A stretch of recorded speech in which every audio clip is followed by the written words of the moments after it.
اللہ نے اس قوم کو زمین کا بہترین حصہ عطا کیا تھا، جہاں ہوائیں نرم تھیں، مٹی زرخیز تھی، ندیاں صاف بہتی تھیں اور آسمان رحمت سے بھرا رہتا تھا۔ اور ان لوگوں کی رہنمائی کے لیے اللہ نے ایک نبی بھیجا، حضرت نوح علیہ السلام۔ سوچو، 10 سال نہیں، 50 سال نہیں، پورے 950 سال، ایک ہی شخص، ایک ہی پیغام، ایک ہی قوم۔ صرف اللہ کی عبادت کرو، اس کے سوا کسی کو نہ پکارو، ورنہ عذاب آئے گا۔ لیکن جواب کیا ملا؟ ہنسی، مذاق، طنز اور دشمنی۔ نوح، یہاں سے چلے جاؤ، ہم نے کسی اللہ کو نہیں دیکھا، ہم اپنے باپ دادا کے راستے نہیں چھوڑیں گے۔ وہ قوم انسانی تاریخ کی سب سے پرانی قوموں میں سے تھی۔ روایتوں کے مطابق وہ بابل یعنی آج کے عراق کے آس پاس رہتے تھے۔ لمبے قد، طاقتور جسم، پہاڑوں جیسی کایا، فصلیں گھنی تھیں، جانور بہت تھے اور دولت کی کمی نہیں تھی۔ لیکن پھر ایک نئی بیماری پیدا ہوئی، شرک۔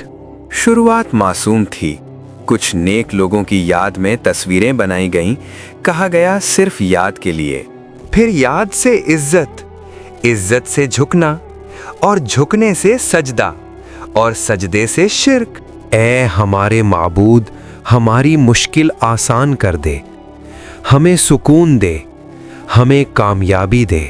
قرآن بتاتا ہے کہ وہ کہتے تھے اپنے معبودوں کو مت چھوڑو، ود، سوا، یگوس، یعوق اور نصر۔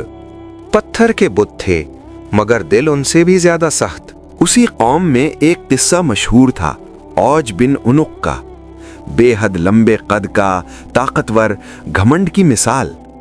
کہا جاتا تھا کہ وہ پہاڑوں کو ہلا سکتا ہے۔ یہ قصہ اصل میں ان کی تکبر بھری سوچ کی تصویر تھا، اور اسی اندھیرے میں اللہ نے اپنی روشنی بھیجی، حضرت نوح علیہ السلام۔ وہ دن میں بھی سمجھاتے، رات میں بھی، خاموشی سے بھی، اعلان کے ساتھ بھی، کبھی نرمی سے، کبھی چیتاونی کے ساتھ۔ توبہ کر لو، اللہ بارش برسائے گا، مال دے گا، اولاد دے گا، تمہاری طاقت اور بڑھا دے گا۔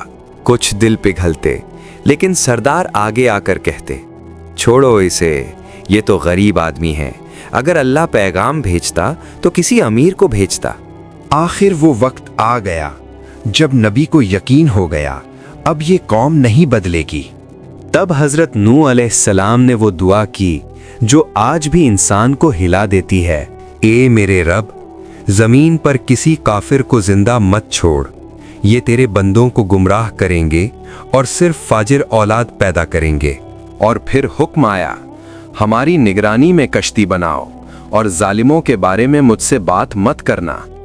ریگستان میں کشتی بننی شروع ہوئی۔ سردار گزرتے ہنستے، پانی کہاں ہے؟